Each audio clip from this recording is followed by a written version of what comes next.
J'aime bien terminer un petit peu sur des questions un peu plus philosophiques. J'aime bien demander quel livre tu recommandes aux gens qui nous écoutent en ce moment. Quel livre tu recommandes, dis-nous. Alors, vu qu'on parlait du Dr Greger, j'allais dire le film, mais le livre du Dr Greger. Ah, Comment ne pas mourir. Comment ne pas mourir. Je le recommande ce livre-là, tant C'est qu'à ce que faire. je recommande quasiment tout le temps. Voilà, ce livre-là est très bien. Il y a un livre qui peut être intéressant à lire, qui pour le coup n'est pas du tout pour les végétaliens. J'adore. Mais en fait, c'est comme ça que je fonctionne. C'est peut-être pour ça que pendant 10 ans, j'ai beaucoup changé de point de vue, beaucoup évolué, etc. En fait, je vais répondre à une question qu'on me demande souvent, c'est comment tu fais à savoir toutes ces choses?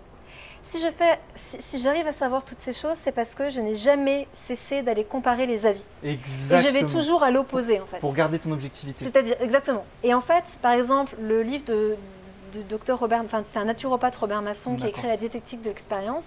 C'est pas du tout un truc où je suis fan, parce que lui c'est un viandard et c'est viande, des trucs, machin.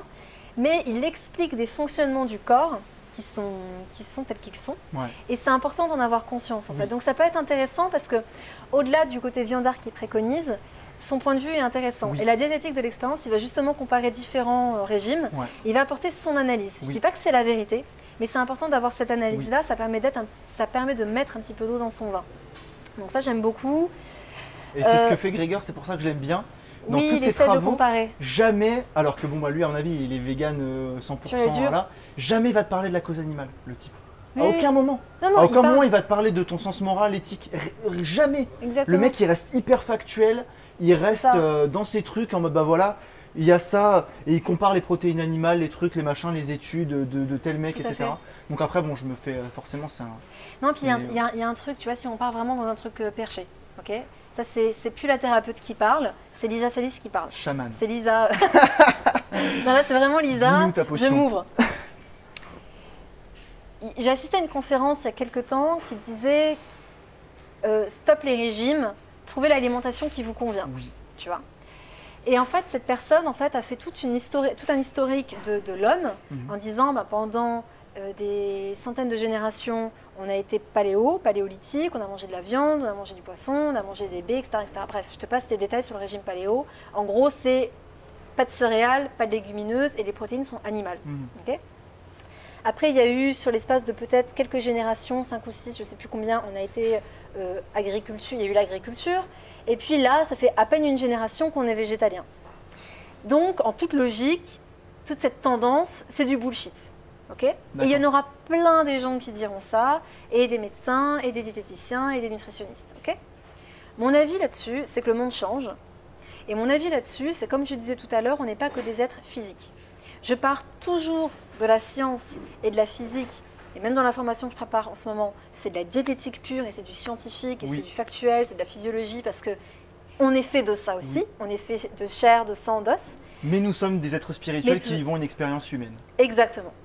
Nous sommes des êtres spirituels qui vivons une expérience humaine et nous avons des corps énergétiques et nous avons un taux vibratoire qui ne cesse d'augmenter. Et nous sommes dans une étape sur Terre où le taux vibratoire monte, où il y a un éveil. C'est pas pour rien que tout d'un coup on se dit oh, ce qu'on fait aux animaux c'est horrible, oh manger de la viande c'est pas bien, oh les plantes, oh l'âme, oh les guides, oh, etc., etc. C'est pas pour rien en fait. Et ma théorie, c'est qu'il y a une évolution qui se passe sur Terre et qu'une personne qui est ouverte à ça peut forcément être ouverte à une alimentation qui est végétale ou très très très végétarienne poussée en fait, tu vois. Mais parce qu'il y a ce changement qui s'opère. Et les chamans l'expliquent. Les chamans disent que la viande t'ancre. Et chez des personnes qui sont trop perchées, qui sont trop out, ils leur font manger de la viande, ils leur font manger du poisson pour les ramener sur Terre et dire non, attends, à la base, tu t'es incarné là, donc tu redescends, tu reviens là, et certaines personnes ont besoin de ça, en effet. Bien sûr. Et à l'inverse, il y a des personnes qui sont très ancrées parce qu'elles travaillent sur leur ancrage, qui ne sont pas complètement chez père et qui, du coup, ont une alimentation végétalienne, mais parce que ça correspond à leur vibration, ça correspond à cet éveil des consciences.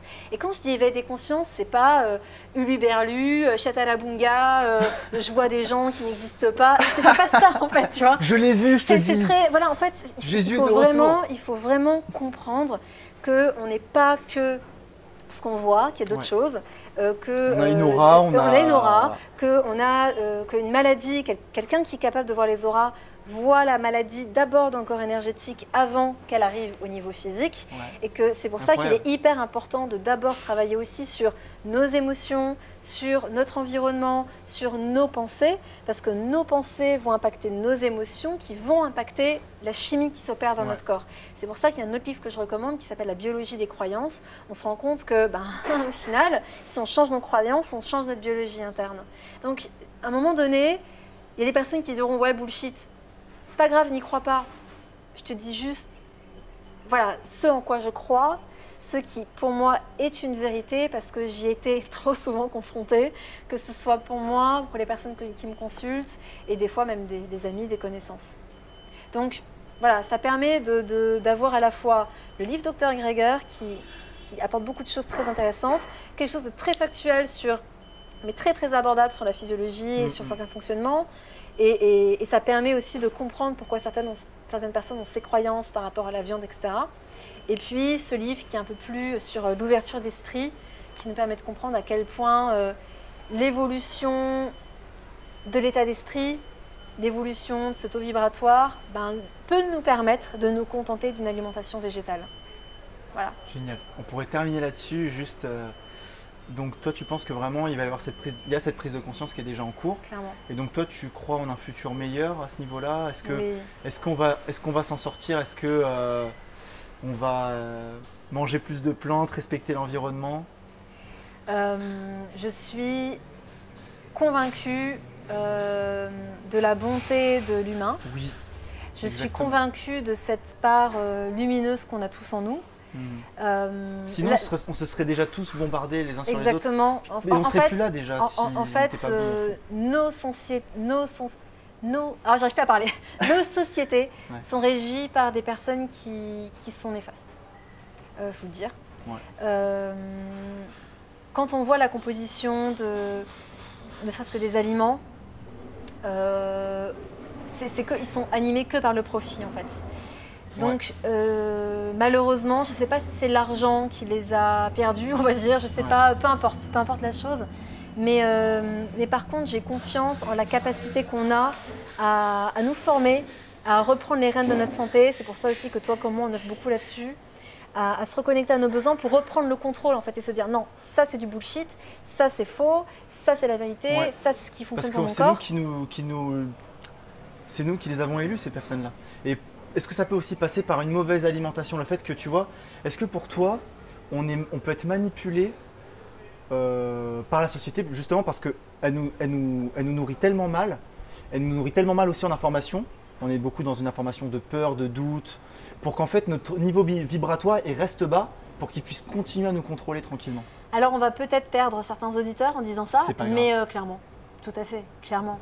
La télé, il suffit de voir les programmes télé dans les années 60-70 et puis aujourd'hui, c'est la dépravation totale. Regarde les clips vidéo, c'est dramatique. Enfin, je veux dire, c'est pas...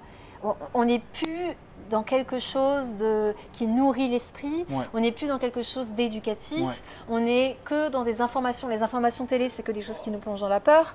La télé-réalité, c'est que des choses où ça crache sur tout le monde, où les gens sont en conflit, où les gens s'engueulent, où il y a de l'animosité, où il y a de l'énergie négative entre les gens. Et nous, en tant que spectateurs, c'est mais qu'est-ce qu'ils sont cons. Donc, ça rajoute encore, tu vois, ce truc-là. Et il faut dire qu'on est nourri beaucoup. On est toute une génération nourrie à ça. Exactement. Et il y a cette part-là aussi d'éveil, comme tu le parlais. Moi, je crois beaucoup en la conscience collective. Tu vois, sûr. Une fois que quelqu'un s'éveille, c'est… Il y a quelqu'un d'autre à l'autre bout du monde qui a la même idée. Voilà, et c'est parti, tu vois. Bien sûr. Donc, tu vois, d'un côté, je suis totalement aligné avec ce que tu dis, c'est-à-dire l'être humain est bon, on est là, on va sauver la planète, on fait ce qu'on peut à notre échelle et c'est parti. Bien sûr, ça va le faire. Et puis d'un autre côté, c'est vrai que tu as tout ça. Alors, j'espère que de notre vivant, ça prendra fin, parce que j'aimerais beaucoup voir une société ou un lieu, peut-être un peu comme ici, je sais pas, parce que j'y crois pas encore assez, puis de toute façon, j'ai pas encore assez de savoir là-dessus. Mais il y a une espèce de micro-organisme que j'arrive à sentir ici, c'est pour ça que je suis venu, par rapport aux gens justement qui ont un petit peu cette prise de conscience, cet éveil. Et puis en fait, ils commencent peut-être à se réunir. Est-ce que ça va provoquer quelque chose? Est-ce qu'on va réussir à aller contre ces tendances-là, comme on en parlait, qui étaient vraiment… En fait, si tu veux, pour moi, il ne faut pas aller contre. Ce que j'ai réalisé au fur et à mesure, parce que je suis passée aussi par tous ces processus, toutes ces lectures, ne serait-ce que quand je m'intéresse à l'alimentation, des fois je prends peur, je dis c'est pas possible qu'on mette des merdes pareilles. Ah bah ouais. C'est pas possible. En fait, ils nous rendent malades. Ils font exprès de nous rendre malades. Enfin, tu vois, c'est dramatique. Et après, ils veulent nous soigner. C'est ça, je comprends pas. C'est qu'il y a d'un côté cette obsession avec l'argent, le profit. Oui, mais c'est rentable. Nutritivement, c'est les labos pharmaceutiques, c'est hyper rentable. Voilà, il y a toute cette amalgame-là. Puis après, tu vois bien quand même qu'ils mettent des choses en œuvre pour nous soigner. Donc, est-ce qu'ils le font exprès vraiment? Non, après, j'arrive plus à savoir des fois. Après, moi, j'ai envie de te dire, exprès, pas exprès, limite, c'est un autre débat. Par contre, ce que je constate, c'est que on cherche à aller contre des fois ces choses-là, où on se dit oui, il faut qu'on arrête ça, c'est dramatique ce qui se passe, etc. Mais que ce soit aller à l'encontre de ça, que ce soit nourrir sa peur par rapport à ces choses-là, en fait, on les nourrit.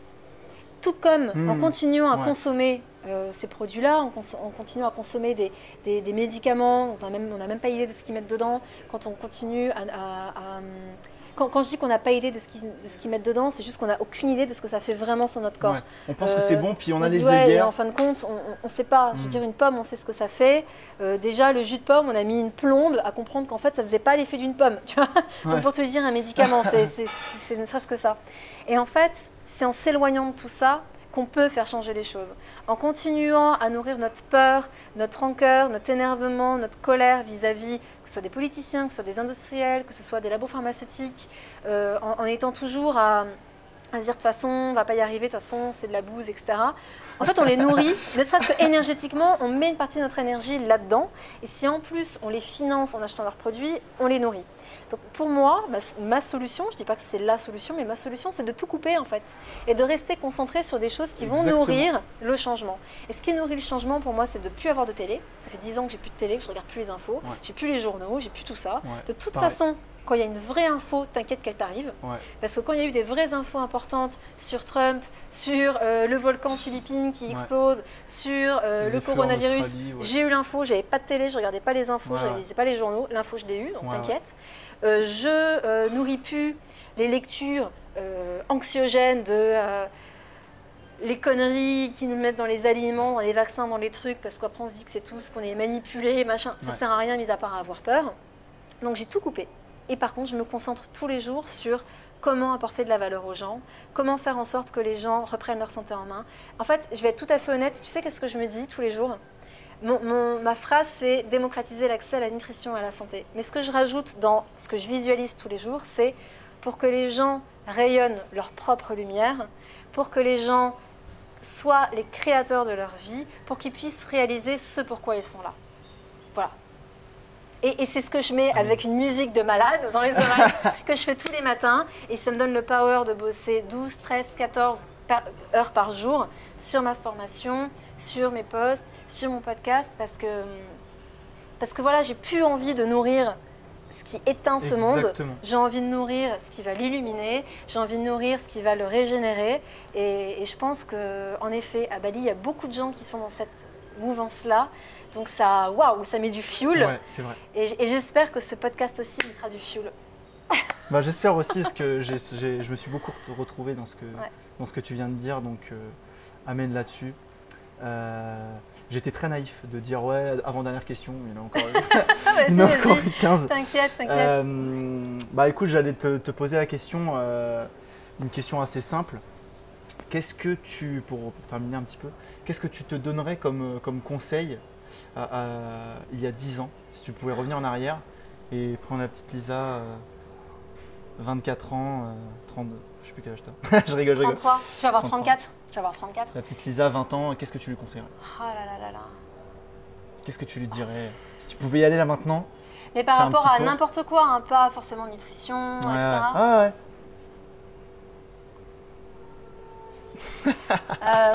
Je lui dirais deux choses. Je lui dirais aie confiance en toi, ça paraît tellement bête, hein, mais je lui dirais libère la perle qui est en toi. Parce qu'en fait, j'ai vécu un truc complètement perché. Mais il m'est arrivé 3 fois dans ma vie de m'entendre me dire des choses. C'est-à-dire que c'est des périodes dans ma vie où j'ai eu des messages de manière très très claire. Et c'est très drôle parce que dans ces moments-là, j'ai ma vue qui part en fait. Je vois que quelque chose de très très précis, tout devient noir autour et je m'entends me dire quelque chose. Wow. Et j'ai vécu ça il y a 1 an suite à un accident de voiture et je me suis entendue me dire « libère la perle qui est en toi ». Et en fait, ce message-là a transformé les choses. Ça a transformé la vision que j'avais de moi-même. Ça a transformé. C'est à partir de là en fait que j'ai osé parler plus dans mes e-books, dans mes lives, lancer mon e-book. Là, je lance une formation, j'aurais jamais osé avant en fait. Je pense que j'ai été très longtemps tétanisée par la peur du regard de l'autre, par la peur du jugement. Oui, j'aurais jamais pu dire tout ce que j'ai dit aujourd'hui il y a 2 ans. J'aurais eu trop peur des remarques, des critiques, etc. Et en fait, aujourd'hui, j'aurais juste envie de dire à cette Lisa qui a 20 ans, voilà, libère la perle qui est en toi, aie confiance en toi et tu sais déjà tout. Tu sais déjà tout. Parce que ce qui est complètement fou, c'est que ce que je te dis aujourd'hui, j'ai été portée par les messages de mon corps quand j'avais 20 ans sur tout ça. Et je me suis formée parce que syndrome de l'imposteur, parce que tu as besoin de te sentir légitime. Et en fait, tout ce que j'ai appris a déconstruit ce que mon corps me disait, ce que mon instinct me disait. Et m'a permis de me reconstruire une opinion. Et en fin de compte, je reviens au point zéro en fait. Sauf que maintenant, je sais quoi répondre parce que je me suis formée, parce que je suis passée par tout ça. Donc ça a été bénéfique. Mais par contre, j'aurais pu m'épargner le manque de confiance et la peur de mal faire. Alors qu'en fait, j'aurais pu me dire, ok, aie confiance en ton ressenti. Par contre, forme-toi pour te construire une opinion, pour expliquer ça aux gens, etc. Mais voilà ce que je lui dirais. Et du coup, c'est ce que je dis à tout le monde. Parce qu'en fait, au fond de vous, vous savez. Et votre corps sait. C'est pour ça que je dis toujours et j'insiste. Connectez-vous à votre corps, c'est lui qui sait. Connectez-vous à ses symptômes, c'est lui qui sait. Quand on a du mal à entendre, quand on n'a pas des messages subliminaux comme ça qui arrivent, le corps, il est là pour dire les choses. Et malheureusement, on ne sait plus l'écouter. Et pire que ça, les médicaments et ce qu'on lui donne, même dans l'alimentation, éteint en fait. Éteint ces messages. Donc il faut se reconnecter à du naturel, il faut se confronter aux symptômes pour comprendre ce que nous dit le corps, parce que ça passe aussi par ça. Et en fait, vous vous rendrez compte, qu'en vous reconnectant à ça, vous serez plus connecté aussi à vos intuitions. Vous serez plus connecté à ces mésages-là. Ton énergie vibratoire, elle augmente. Oui.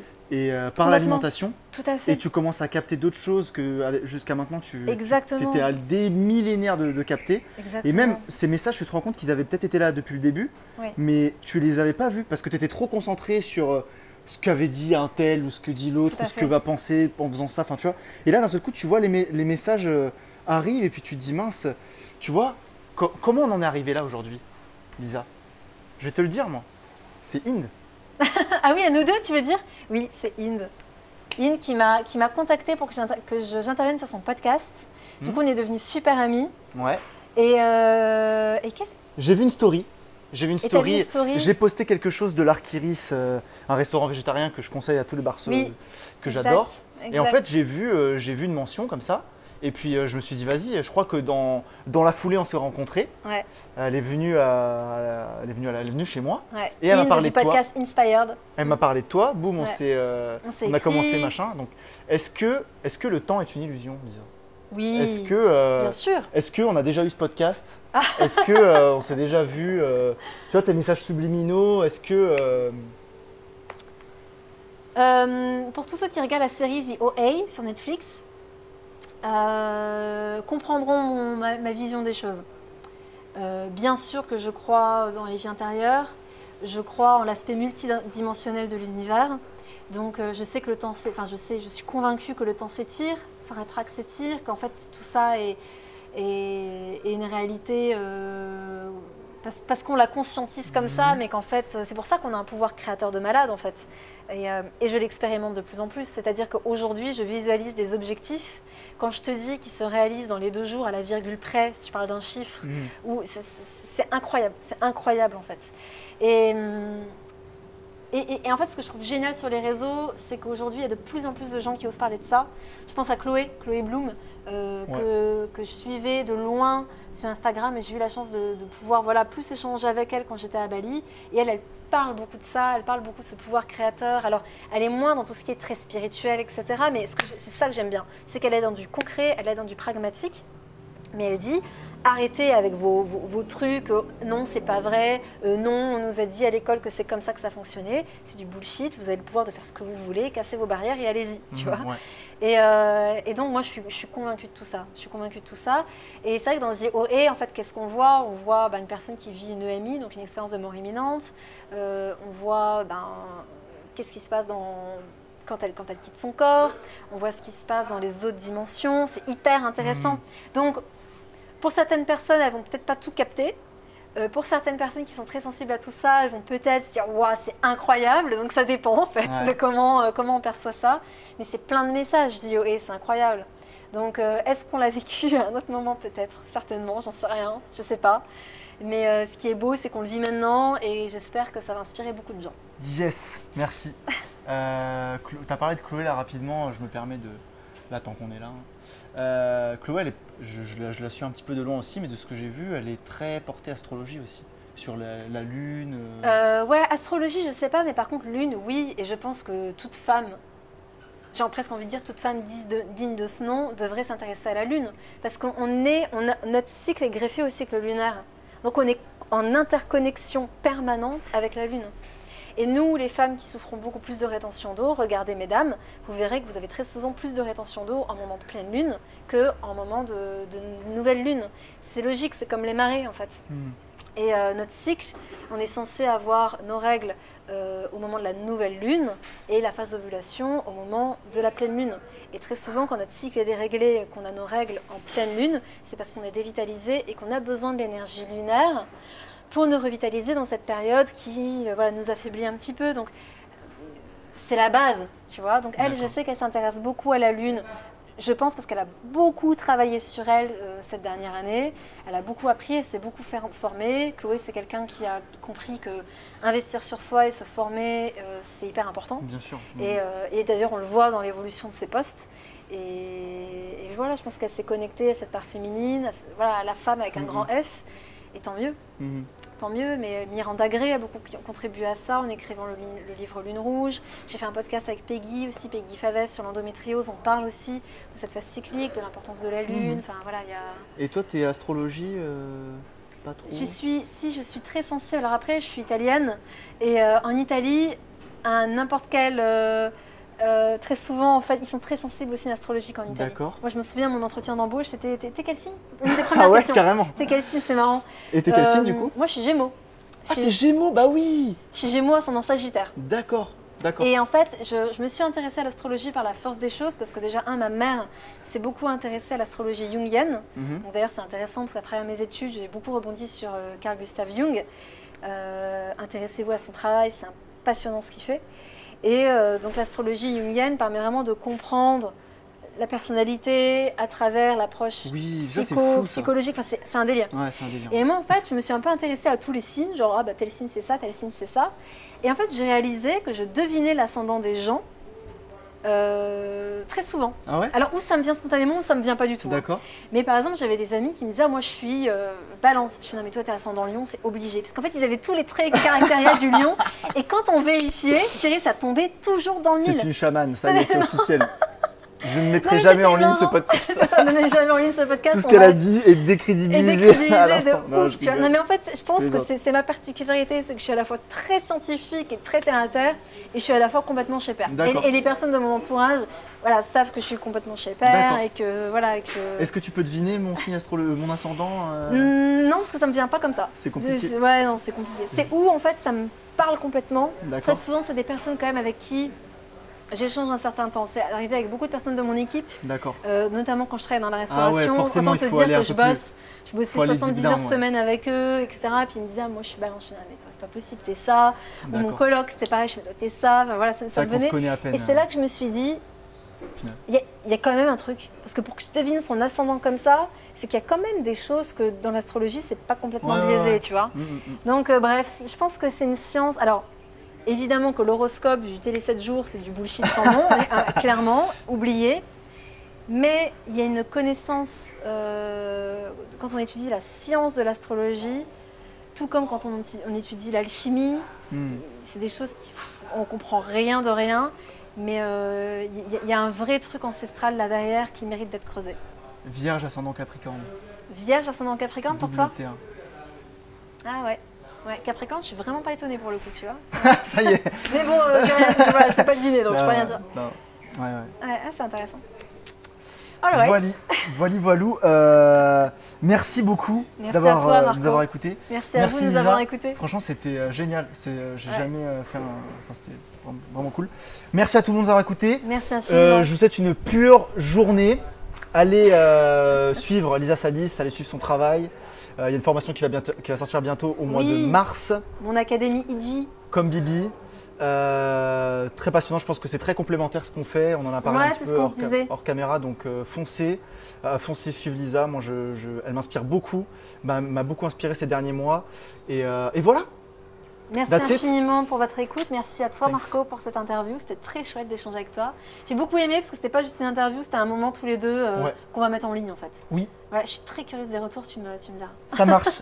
Passez une pure journée, à bientôt. Passez une pure journée, bye bye. Merci Lisa.